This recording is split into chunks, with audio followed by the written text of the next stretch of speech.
बात जम्मू कश्मीर के करते हैं। जम्मू कश्मीर में सेना का ऑपरेशन लगातार जारी है। सुरक्षा बलों ने दहशतगर्दों को ढेर किया है। खान्यार में 2 से 3 आतंकियों को घेरा गया है। जिस मकान में आतंकी छिपे थे उसमें बड़ा धमाका हुआ है। मकान में भीषण आग लग गई है। ऑपरेशन में सेना के कई जवान घायल हुए हैं। जम्मू कश्मीर में सुबह से सेना और आतंकियों के बीच 2 अलग अलग एनकाउंटर चल रहे हैं। जहां अनंतनाग में सुरक्षा बलों ने 2 दहशतगर्दों को ढेर किया, वहीं श्रीनगर के खान्यार में सुरक्षा बलों ने 2 से 3 आतंकियों को घेरा है। रुक रुक कर यहां फायरिंग की जा रही है और इसका वीडियो सामने आ गया है, जिसमें सुरक्षा बल आतंकियों के ठिकानों को निशाना बना रहे हैं, लगातार घेराबंदी कर रहे हैं। बताया जा रहा है कि खान्यार के एक शीर्ष गैर स्थानीय कमांडर सहित 2 से 3 लश्कर आतंकियों को सुरक्षा बलों ने घेरा। पुलिस और सीआरपीएफ का संयुक्त अभियान जारी है। खान्यार के जिस मकान में आतंकी छिपे थे उसमें बड़ा धमाका हुआ। इसके बाद मकान में आग लग गई।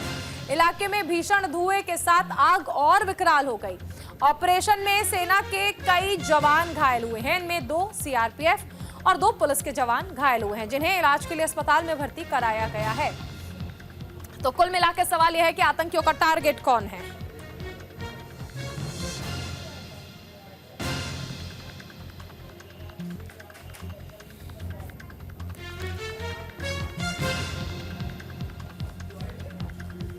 आतंकियों का टारगेट आखिर है कौन, ये बड़ा सवाल है। आतंकी अब ज्यादा देर तक टिक नहीं पाएंगे।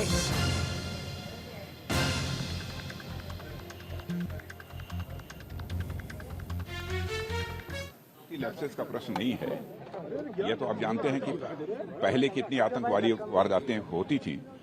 अब तो बहुत ये कहा जाए कि अब पहले के कंपैरिजन में बहुत ही नगण्य हुई हैं और हमारी सिक्योरिटी फोर्सेस पूरी तरह से सजग हैं और ऐसी परिस्थितियां वहां पर पैदा होंगी कि फिर आतंकवादी वारदातें पूरी तरह से वहां से समाप्त होंगी और जम्मू कश्मीर का तेजी से डेवलपमेंट भी होगा। नहीं, देखो, ऐसा ये नहीं कह सकते कि बहुत बढ़े हुए हैं, लेकिन जो भी हुए हैं इधर 1, 2, 3, 4 घटनाएं हुई हैं वो निश्चित रूप से दुर्भाग्यपूर्ण हैं और हमारी सिक्योरिटी फोर्सेस पूरी तरह से सजग हैं और उसका जवाब भी दे रही हैं। ऐसा नहीं है कि उसका जवाब नहीं दिया जा रहा है। बहुत सारे टेररिस्ट मारे भी गए हैं। तो आतंकियों का टारगेट आखिर है कौन? बाहरी राज्यों के कामगार, गैर मुस्लिम दिहाड़ी मजदूर, बीजेपी के कार्यकर्ता, बिहार, एमपी और पंजाब के लोग जिन पर लगातार अटैक किया जा रहा है, कश्मीरी पंडितों पर अटैक किया जा रहा है, जम्मू कश्मीर पुलिस को निशाना बनाया जा रहा है, भारतीय सेना आतंकियों को निशाना बना रही है। तो सवाल यही है कि आखिर टारगेट है कौन इन आतंकियों का? क्योंकि आप देखिए कि जो प्रवासी मजदूर हैं उन पर अटैक किया जा रहा है। उत्तर प्रदेश, पंजाब, मध्य प्रदेश, बिहार के जो लोग हैं उन पर अटैक किया जा रहा है। इसी के साथ साथ सेना को निशाना बनाया जा रहा है, पुलिस कर्मियों को निशाना बनाया जा रहा है, आम जनता को निशाना बनाया जा रहा है, कश्मीरी पंडितों को निशाना बनाया जा रहा है। ये आतंकी आखिर घाटी को दहलाने की कोशिश में क्यों लगे हैं? इनका मकसद क्या है? सहयोगी दीपांकर हमारे साथ जुड़ गए हैं। दीपांकर, आतंकी आखिर चाहते क्या हैं? लगातार टारगेट किलिंग के मामले जो है वो सामने आ रहे हैं। यह बिल्कुल जेन्युइन सवाल है। आखिरकार आतंकियों के टारगेट पे कौन है? पिछले अगर हम 10-12 दिनों में देखें तो जहां एक तरफ प्रवासी मजदूर जो है वो टारगेट पे थे, वहीं दूसरी तरफ जो बड़े मेजर प्रोजेक्ट्स हैं जम्मू कश्मीर में वो भी टारगेट पे रहे और सुरक्षा बल निश्चित तौर पर। सबसे बड़ा इंसिडेंट गांदरबल में हुआ था और दूसरा साथ ही गुलमर्ग में हुआ था। आज की बात करें तो आज जहाँ एक तरफ 2 जो बड़े इंसिडेंट हुए हैं, एक तो ये जो खनियार का जो एनकाउंटर है, इसमें अपडेट हम आपको बताते चले कि ऐसा लगता है कि जो यहाँ पर टॉप लश्कर तोयबा का एक कमांडर अंदर ट्रैप हुए थे और उसके साथ एक और आतंकी बताया जाता है। जो हालात हैं वो ये साफ बयां करते हैं कि ये दोनों ही आतंकी जो हैं वो अब ज्यादा देर तक सरवाइव अंदर नहीं कर पाएंगे, क्योंकि उस मकान में, जिस मकान में छुपे हुए थे, लगभग आधा घंटा हो चुका है। वहां पर आग जो है वो लग गई है और काफी ज्यादा हैवी फायरिंग, जिसमें रॉकेट लॉन्चर्स का भी इस्तेमाल जो है वो हुआ है, वो पिछले लगभग 1 घंटे पहले हुई थी। आधा घंटे तक ये फायरिंग चलती रही और अब ये फायरिंग भी रुक गई है। इसका मतलब जो है वो एक चीज अगर हम समझना अपना चाहेंगे आपसे एक्सपीरियंस से बताएं, दीपांकर, सेना आतंकियों पर लगातार नकेल कस रही है। घाटी से आतंकियों को चुन चुनकर मारा जा रहा है, लेकिन फारूक अब्दुल्ला ये सलाह दे रहे हैं कि आतंकियों को मारना नहीं चाहिए। आखिर क्यों आतंकियों का पक्ष लेते हैं, पाकिस्तान का पक्ष लेते हैं फारूक अब्दुल्ला? कभी कहते हैं कि पाकिस्तान ने चूड़ियां नहीं पहनी है, उन पर अटैक करने से पहले सोचना चाहिए। देश विरोधी लोगों के साथ क्यों फारूक अब्दुल्ला हमेशा खड़े नजर आते हैं? देखिए, ये सियासत है और यहाँ पे जम्मू कश्मीर में जो राजनीतिक दल हैं, उनके जो मेन लीडर्स हैं, वो अपनी सियासत अपने हिसाब से करते हैं। उनके लिए कभी भी नेशन फर्स्ट वाली थ्योरी जो है वो जम्मू कश्मीर में यहाँ अप्लाई होती नहीं दिखाई देती है। लेकिन ये जरूर हम आपको कहना चाहेंगे कि इनकी परवाह न करते हुए हमारे सुरक्षा बल लगातार अपनी कार्रवाई कर रहे हैं। 3 आतंकियों को अखनूर में 2 दिन पहले मार गिराया गया, आज अनंतनाग में 2 आतंकियों को मार गिराया गया और निश्चित तौर पर थोड़ी देर में आप खबर देखेंगे कि कन्यार में भी टॉप लश्कर तोयबा का जो कमांडर है और उसका एक एसोसिएट जो यहाँ पर छुपे बैठे हैं, थोड़ी देर में उनके भी मारे जाने की खबर जो है वो सामने आ जाएगी।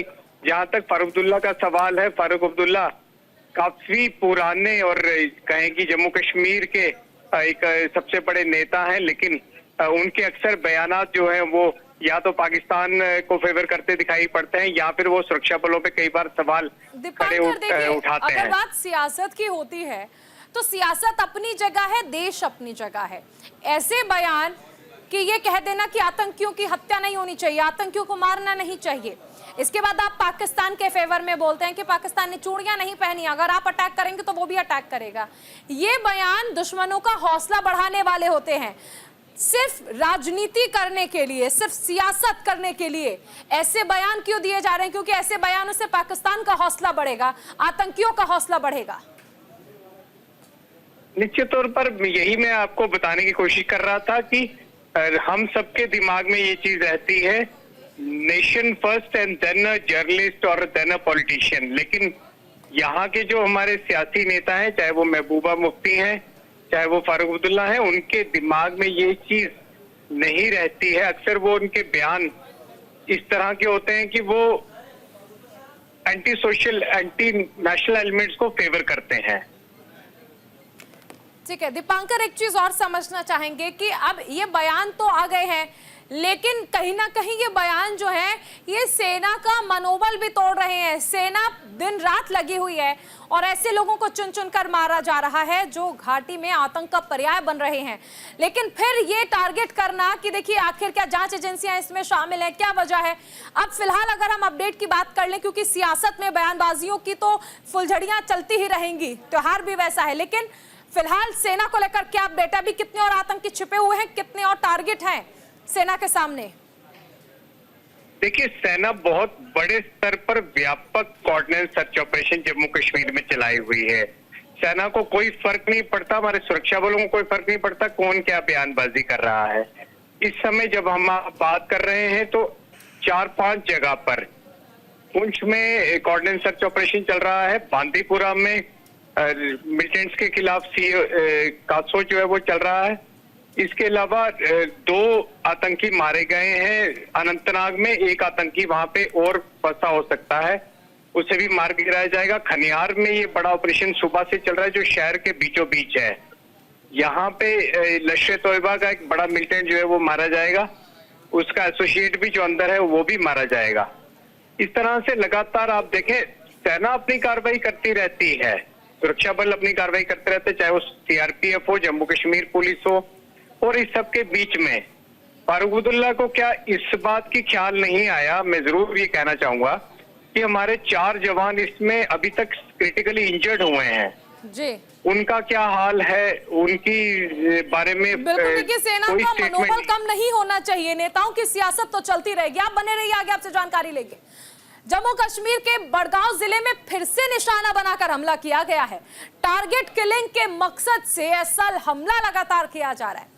राज्य में हाल के दिनों में इस तरह के हमले बढ़ गए हैं, आम लोगों को निशाना बनाया जा रहा है। इस तरह के हमले से इलाके में शुक्रवार को आतंकियों ने 2 प्रवासी मजदूरों को गोली मार दी। घायल हुए 2 प्रवासी मजदूरों को श्रीनगर के JVC अस्पताल में भर्ती कराया गया। बड़गांव की बात कर रहे हैं, जहां पर आतंकी हमले पर नेशनल कॉन्फ्रेंस के अध्यक्ष फारूक अब्दुल्ला ने बयान दिया था।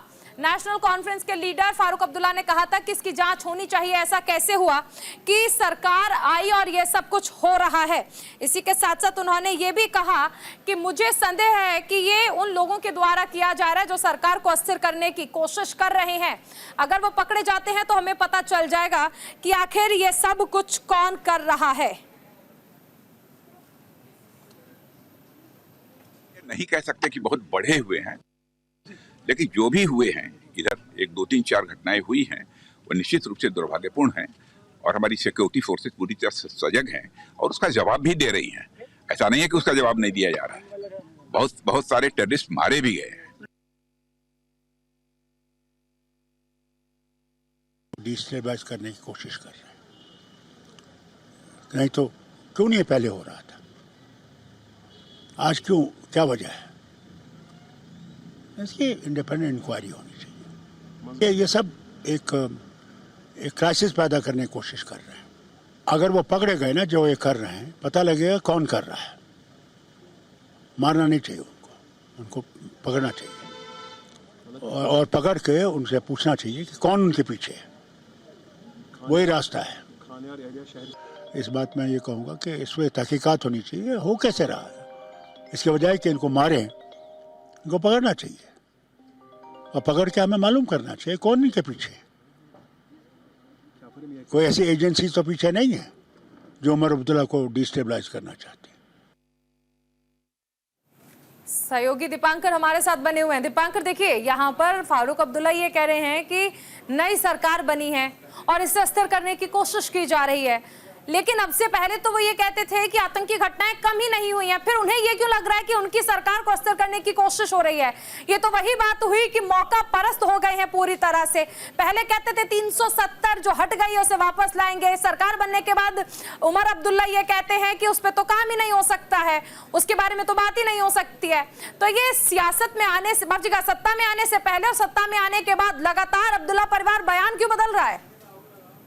जी हाँ, बिल्कुल यही सबसे बड़ा सवाल है, क्योंकि आपने देखा होगा जम्मू में और अलग अलग जम्मू कश्मीर के इलाकों में पिछले 3 सालों में कई इंसिडेंट्स हुए हैं। हमारे सेना पर हमले भी हुए हैं, आतंकी मारे भी गए हैं। जहां तक टारगेट किलिंग का सवाल है, 2021-22 में भी कई घटनाएं हुई थी, लेकिन उस समय जांच की मांग क्यों नहीं की गई? उस समय फारूक अब्दुल्ला को ये याद क्यों नहीं आया कि इन्हें अरेस्ट करिए, इन्हें मारिए मत, आतंकवादी हैं। जब वो गोलियां चलाते हैं निश्चित तौर पर हमारे सुरक्षा बल उन्हें मार गिराएंगे। ये तो एक स्टैंडर्ड ऑपरेशनल प्रोसीजर जरूर है कि पहले वार्निंग दी जाती है। यही सबक मिलना भी चाहिए कि उन्हें ये जानकारी होनी चाहिए कि देश में ना तो आतंक की जगह है और ना ही आतंकवादियों की जगह है। अभी फिलहाल हम देखें तो क्योंकि 2 ऑपरेशंस चल रहे थे, 2 आतंकियों को ढेर कर दिया गया है। जाहिर सी बात है कि आगे अभी आतंकी जो है अपने साथियों का बदला लेने के लिए फिर से घाटी को दहलाने की कोशिश करेंगे। इससे बचाव के लिए सेना क्या कर रही है? देखिए, सेना का या सुरक्षा बलों का हम आपको बताते चले, लगातार उनकी तरफ से भी काउंटर एक किस्म से सर्च एंड कॉर्डन ऑपरेशंस अलग अलग जगह पे चलते रहते हैं। जहां एक तरफ हमने ये देखा है कि कई जगह पे नई नई जगहों पर इस साल की अगर हम बात करें तो अटैक जो है वो किया है इन आतंकियों ने। इनमें इन्होंने जिस तरह से आपने देखा शिवखोड़ी में अटैक किया, श्रद्धालुओं के ऊपर अटैक किया, जो निहत्थे श्रद्धालु है तो उनके ऊपर अटैक किया। इसके अलावा जो विकास प्रोजेक्ट थे जहां पर गांदरबल में अटैक किया, तो दूसरी तरफ बड़े आतंकी मारे गए हैं। जम्मू कश्मीर में अब आतंकवाद अंतिम दौर पर है और जहां जहां ये छुपे हुए हैं वहां पर कॉर्डिनेट सर्च ऑपरेशन चलाकर इन्हें मारा जा रहा है। बिल्कुल दीपांकर, ये भी समझना चाहेंगे कि अभी आतंकियों के निशाने पर वो कौन कौन से इलाके हैं, क्योंकि ये तो देखा जा रहा है कि आतंकी लगातार टारगेट किलिंग कर रहे हैं, कश्मीरी पंडितों को टारगेट कर रहे हैं। इसी के साथ साथ जो प्रवासी हैं उन पर टारगेट किया जा रहा है। इससे पहले हमने देखा था कि जो मजदूर हैं उन पर भी टारगेट किया गया। फिलहाल इनकी सुरक्षा कैसे की जाए, जनता की जिन्हें आतंकी लगातार टारगेट कर रहे हैं, क्या सेना की ओर से इसको लेकर किया जा रहा है? देखिए, यहाँ पर सेना के चैलेंज जरूर बढ़े हैं।